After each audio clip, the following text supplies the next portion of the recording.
My name is Rachel Morgan.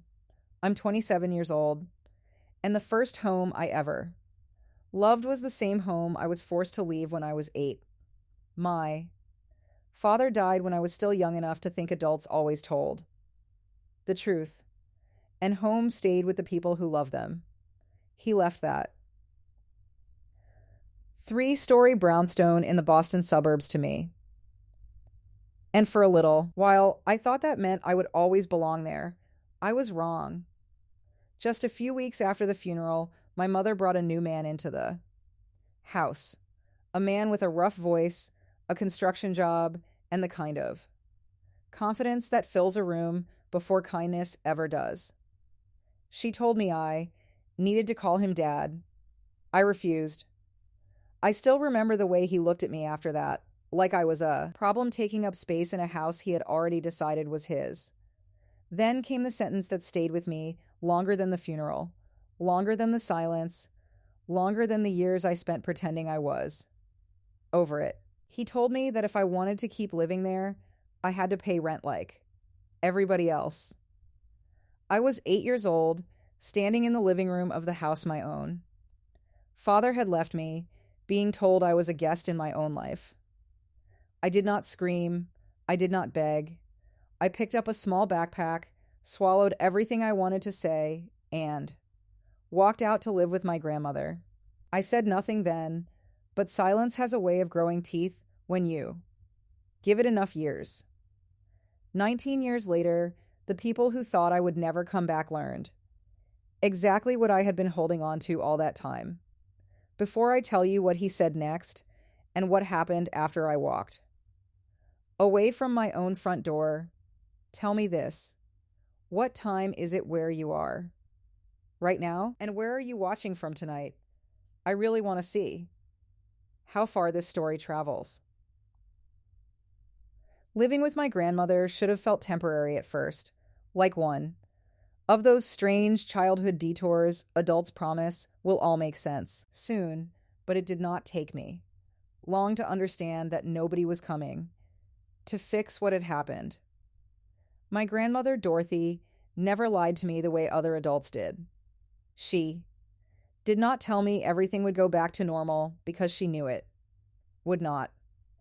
She just made room for me in her small house in Cambridge, folded my clothes into a dresser that still smelled like lavender, and started rebuilding me one ordinary day at a time. I went to school. I did my homework at her kitchen table. I learned how to keep my voice calm when people asked where I lived now. On holidays, I learned how to smile when somebody said, "Family is everything." Because by then, I already knew that family could also be the first thing that teaches you how disposable you are. My mother came around just enough to make the wound stay fresh. A few times a year, she would stop by in a designer scarf, carrying a bakery, cake, or some small gift that always felt like an excuse more than an offering. She would talk about how busy life had become, how hard marriage was, how much responsibility she had now, and somehow none of those speeches ever included a real apology.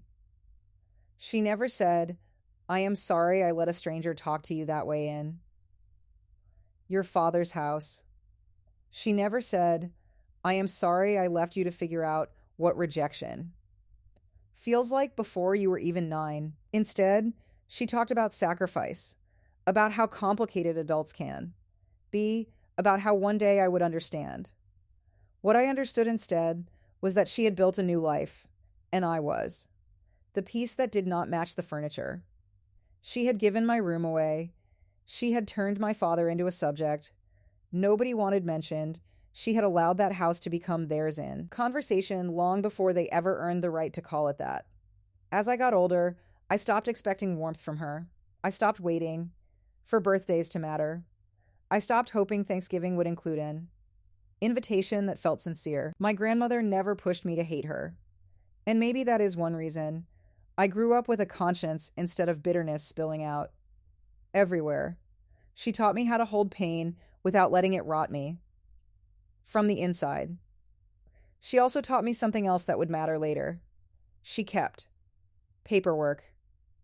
Every tax record, every letter, every copy of the will, every formal document related to my father's estate went into a locked filing cabinet in her study until I was old, enough to understand what any of it meant. When I turned 18, she sat me down at the kitchen table and slid the folder toward me like it contained a second version of my life. That was the day I read my father's name on those pages with adult eyes. Thomas Morgan, sole owner, property transferred by will to his daughter, Rachel Morgan. My mother's signature was there too, acknowledging the transfer. My hands shook when I saw it, not because I was surprised, but because, for the first time, I had proof that what happened to me was not just cruel. It was wrong in a way the law could understand. Still, I did nothing. I went to college. I earned a degree in graphic design at Boston University. I got a job with a tech startup in downtown Boston. I built a life that looked stable from the outside. And for a while, I convinced myself that stability was enough. But even then, I kept that paperwork in my own lockbox, tucked behind old sketchbooks and my father's compass, because some part of me knew the story was not finished. Some people think revenge begins with anger. Mine began with patience. By the time I was 27, my life finally looked like something my grandmother could point to with pride. I had a steady job, a clean apartment in Somerville, and a man in my life who never once mistook control for love. Nathan Hayes was the kind of person who listened all the way through Anne answer instead of preparing his own while you were still speaking. He was an architect, practical in the best ways, warm in the quiet ways, and when he proposed to me on a warm Friday evening near the harbor, my first thought was not about the ring. It was about home, real home, not the apartment I rented, not the safe little place my grandmother had made for me out of kindness. I thought about the 3-story brownstone in the suburbs that my father had bought before I was born, the one with the wide front steps and the oak tree out front, the one I still saw in dreams exactly as it had been. Before grief and selfishness moved in, Nathan and I started looking at houses the way engaged couples do, with too many browser tabs open and too many numbers scribbled onto notepads. We toured places with beige walls and small yards and kitchen counters that looked staged for people who never cooked. We talked about mortgage rates, commute times, and whether we wanted something move-in ready or something we could make our own. Then, one Sunday afternoon, while we were driving back from a showing in Newton, Nathan asked me a simple question. If you could live anywhere, where would it be? I did not answer right away because the answer embarrassed me.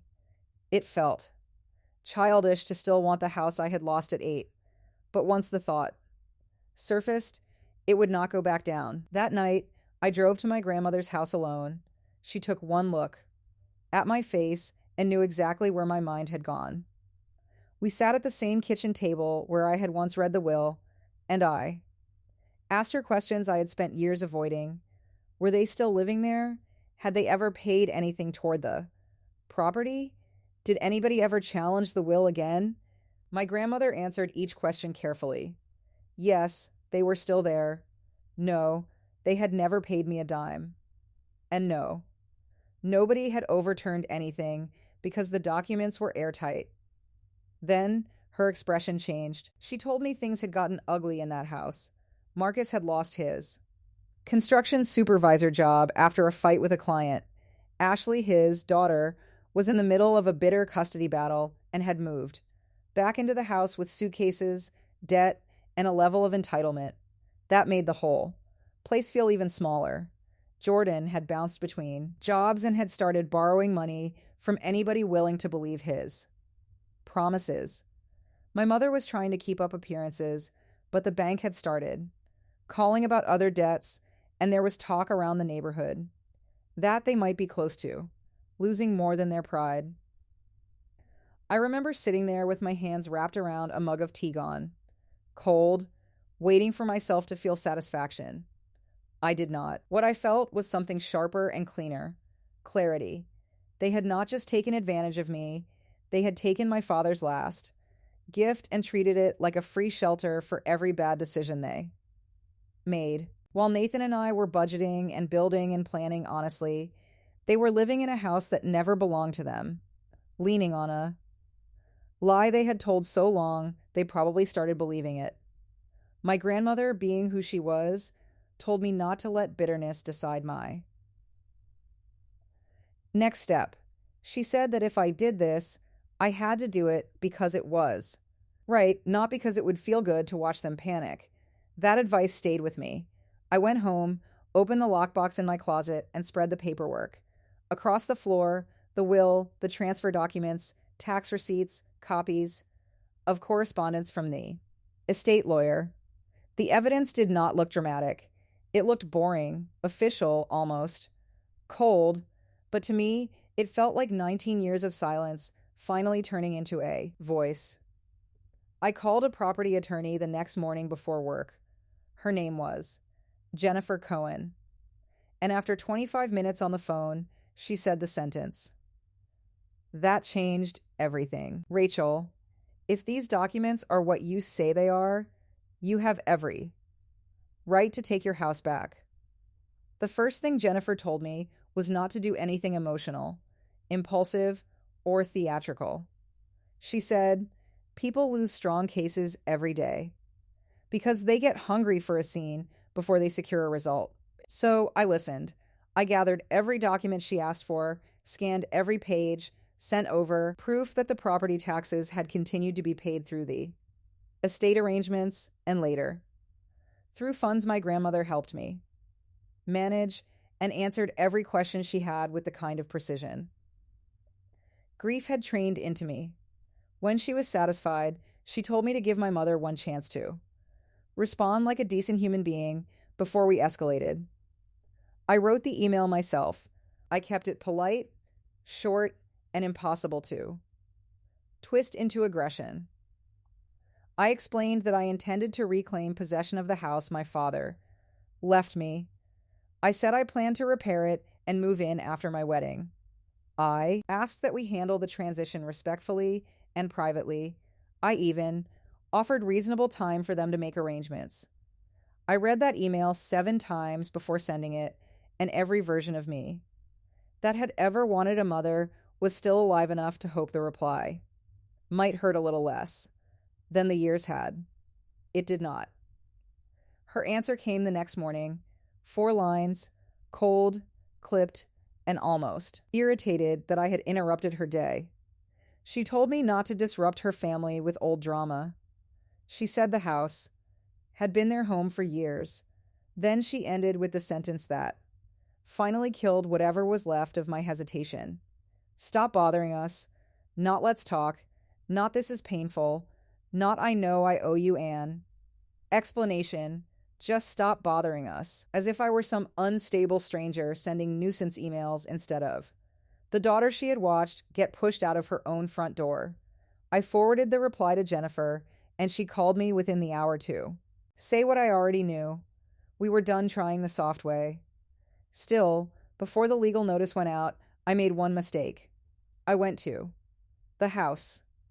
Some part of me needed to see it with adult eyes, needed to stand in front of it and let reality either match or correct the version I had carried in my head for 19 years.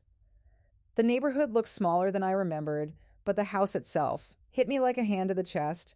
The front steps had been repainted an ugly gray color. The flower boxes my father used to tend were gone, replaced by concrete and cheap landscaping. A broken satellite dish hung over the garage.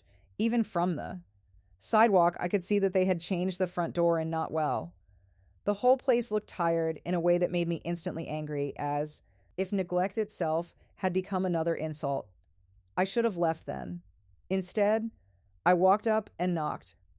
My mother opened the door, and for 1 second, all I saw was age. She looked older than I had prepared myself for, smaller, somehow, with tension set into the corners of her mouth like it had become part of her face. Then recognition hardened her expression, and the moment passed. She did not invite me in. She did not ask how I was. She just stared, like I was there to sell her something she did not want. Before I could even speak, Marcus's voice came from deeper inside the house, asking who it was. He stepped into the entryway when he saw me, bigger than memory had preserved him. Grayer now, but still carrying that same ugly confidence that once told a child to pay rent.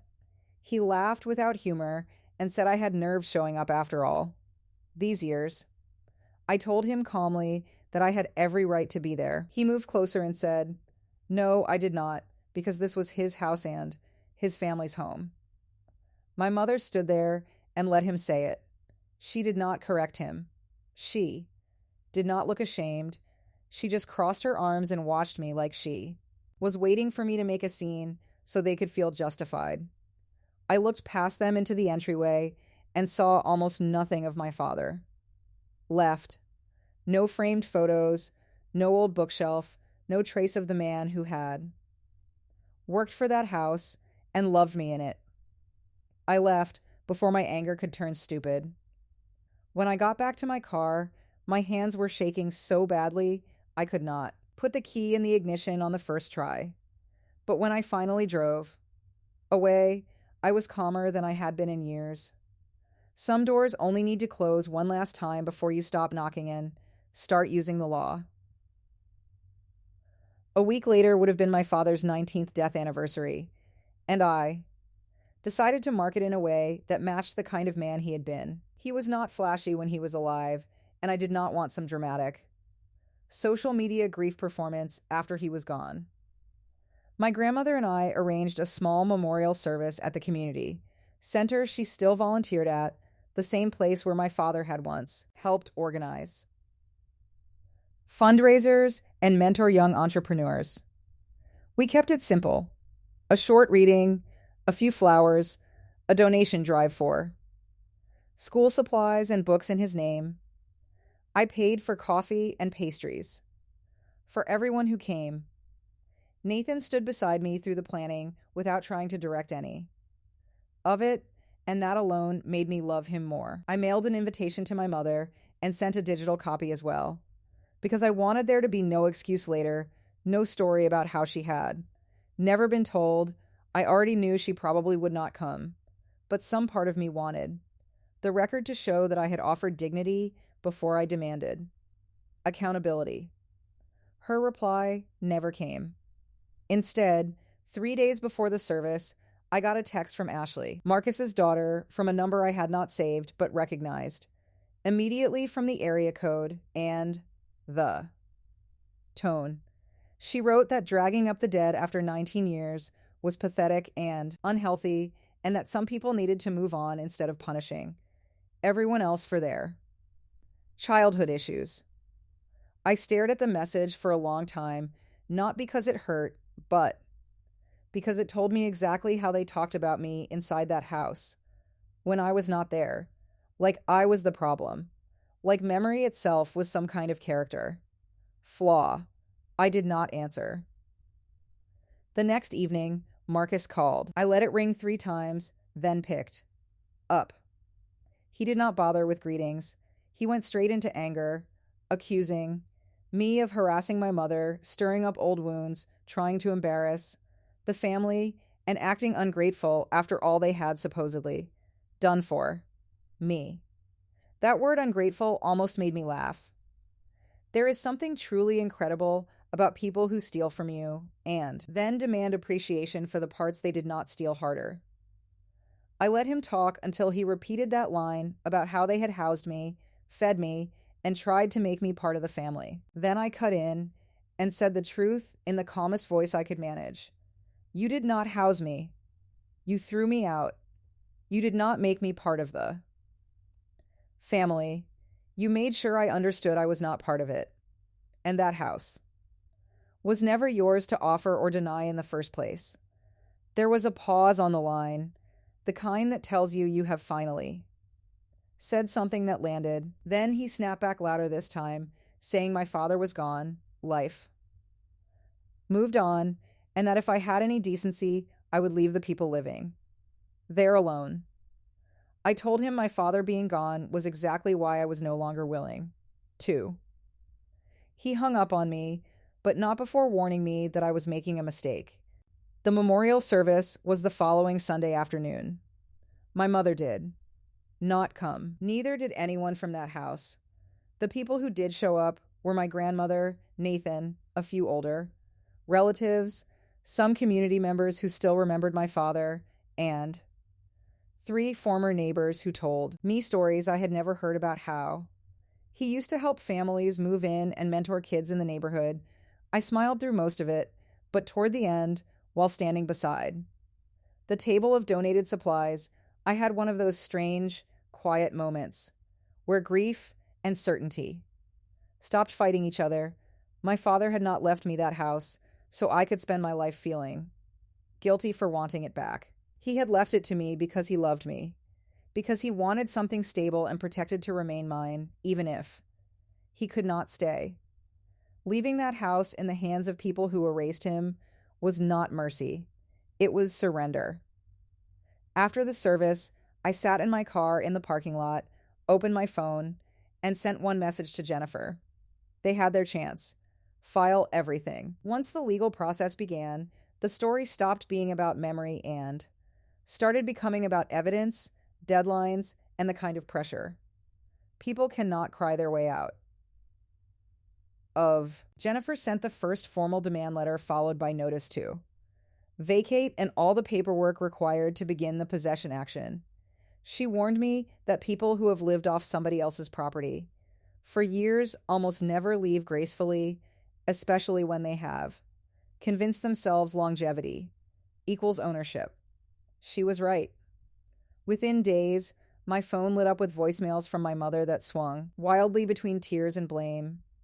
One minute she was sobbing that I was tearing the family apart. The next, she was accusing me of trying to make her homeless out of spite. Then came the guilt.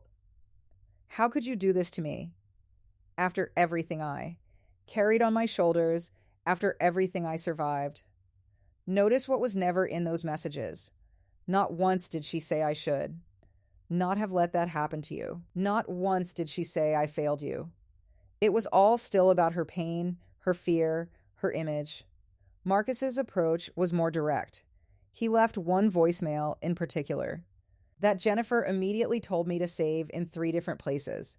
He said I was playing a dangerous game, that I had no idea who I was, pushing, and that if I showed up at the house again without warning, he would deal with me himself.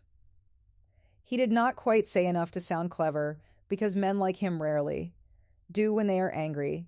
He said enough to sound threatening, stupid, and useful. Jennifer smiled when she heard it in her office. That message, she told me, was a gift. My grandmother's house became their next target. My mother showed up unannounced one afternoon while I was at work, crying on the porch, talking loudly enough for the neighbors to hear, saying she only wanted to speak, mother to daughter, and did not understand why I had become so cold. My grandmother led her inside out of manners, but not out of weakness. When I got there, my mother was seated at the kitchen table in the exact chair where I had once done art homework after she left me there for good. The irony would have been poetic if it had not made me so angry. She stood up when I walked in and immediately reached for the performance she knew best. Tears, trembling hands, a wounded voice. She said I was punishing her for mistakes made a long time ago, and that Marcus had been harsh, but had only wanted order in the house. Order, that was her word for a child being told to pay rent to stay in her own home. I told her not to rewrite what happened. I told her I was not confused, and I was not 8 anymore. Then, because I had carried it long enough, I laid it all out. I reminded her that she had watched another man claim authority over me, before I had even buried my father in my heart. I reminded her that when I lived with Grandma, she came around just enough to protect her conscience, not enough to protect me.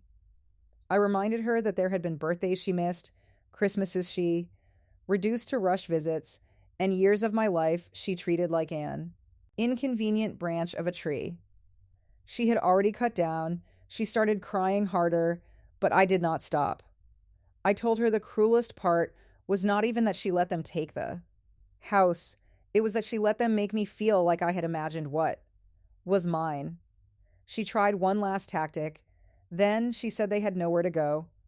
She said Ashley was already struggling after the custody battle, that Jordan was trying to get back on his feet, that Marcus was under stress, that she was doing her best. For the first time in my life, I answered her without worrying whether she would still love me afterward. That concern had kept me soft for too long. I told her their instability was not my inheritance to carry. I told her I had spent 19 years building a life without asking them for anything, and they did not get to turn around now and ask me to sacrifice my future so they could continue living in comfort inside a lie. She left that day with red eyes and no victory. Marcus called twice that night and once the next morning. I did not pick up. Jennifer handled everything after that. The hearing itself was almost anticlimactic, which in a strange way made it even more satisfying. I had spent years imagining a dramatic showdown where truth finally crashed into them like a storm. But the courtroom was quiet, controlled, and uninterested in their mythology. The judge looked at the will, the transfer documents, the chain of possession, the notices, and the communications. Marcus's lawyer tried to suggest there had been an informal family arrangement and implied that I had abandoned any claim by waiting so long. Jennifer shut that down piece by piece. A child cannot consent to being displaced from her own inheritance. A displaced child does not lose ownership because adults exploit her silence. Long occupancy does not create rights against a lawful owner under these facts. Their side also made the mistake of leaning too hard on sympathy, financial hardship, a daughter's custody battle, employment troubles, years of residence. The judge listened politely and then returned to the only question that mattered. Who owns the property? The answer was me. The order for possession came through, followed by enforcement. Instructions. On top of that, Jennifer advised me to pursue recovery for unauthorized modifications and visible damage to parts of the home they had altered, without permits. When she explained that those costs could become their responsibility, too, I felt no thrill, just a grim sense of balance. Actions add up, neglect adds up, disrespect adds up. The law was finally counting what they had spent 19 years pretending did not matter. They had 30 days to prepare. And still they delayed, argued, and hoped I would break first. What they never understood was that I had already survived the hardest part of this story when I was 8. Paperwork was easy. The morning they lost the house began before sunrise. The air had that cold, sharp edge late autumn brings to the Boston suburbs, the kind that wakes every nerve in your body, whether you are ready or not. I arrived in a navy coat with Nathan on one side of me and Jennifer on the other, and even though I had imagined that moment more times than I could count, the reality of it was quieter than revenge stories usually are. No music, no speech, just the sound of tires on wet pavement and my own heartbeat trying to keep pace with something 19 years overdue. A few minutes later, the sheriff's deputies pulled up with the court order. That was the detail that mattered most to me. I was not there to bully anybody, to scare them, or to drag them out through some petty fit of rage. I was there because the law had looked at the truth and answered in my favor. The deputies knocked first, then announced themselves. What happened next sounded almost exactly like the chaos I had once imagined, only sadder up close, shouting from inside, a crash somewhere. Near the front hallway, my mother's voice rising into panic, Marcus. Barking over everyone like volume could change ownership. When the door finally opened, the house spilled its tension right out onto the steps. My mother looked stunned, pale, and suddenly older than I had ever seen. Her. Marcus looked furious in the way weak men do when the room no longer belongs to them. Behind them, I caught sight of Ashley crying and Jordan pacing with his hands in his hair, both of them realizing too late that arrogance is not a legal defense. One deputy read the order calmly and clearly. They were to vacate. Any further obstruction would create additional consequences for them, not for me. Marcus tried to argue, then tried to posture, stepping forward like he could intimidate a badge the way he once intimidated a grieving child. That ended fast. He was warned once. When he kept pushing, his tone changed from aggression to bargaining so quickly it would have been funny if it had not taken 19 years to witness. He asked for more time. He said they had nowhere to go. He said this was cruelty. I stood there listening and thought about the day I walked out with one small backpack and nobody asking where I would sleep. My grandmother had taken me in because love made room. They had taken me out because greed did not. That difference was everything. The deputies gave them a short final window to gather essentials and move the process along, and the next 3 hours were the ugliest kind of honesty. People show you who they are when they are losing something they never had the right to keep. Ashley cried like the world had betrayed her. Jordan cursed under his breath and blamed everyone but himself. My mother kept looking at me, waiting for some sign of softness she could still use. Marcus moved through the house in jerks and stomps, grabbing things with the indignation of a man outraged that consequence had finally learned his address. And there I was, standing in the driveway of the home my father left me, feeling not triumphant exactly, but steady, deeply, finally steady. At one point, my mother stepped toward me and asked, in this cracked voice, whether I was really going to do this. I looked at her and realized how many years I had wasted hoping for a mother while standing in front of a woman who only wanted access to my mercy, never accountability for my pain. So I told her the truth. I said I was not the one doing this. She and Marcus had done it 19 years ago when they decided a child's inheritance was theirs to occupy, and a child's place in the family was negotiable. All I had done was stop helping them pretend. When they were finally outside with armfuls of bags and boxes, the scene looked almost too fitting. The same front steps, the same doorway, the same house. Only this time, I was not the child being sent away. I was the lawful owner watching the people who stole my home lose the shelter they built on selfishness.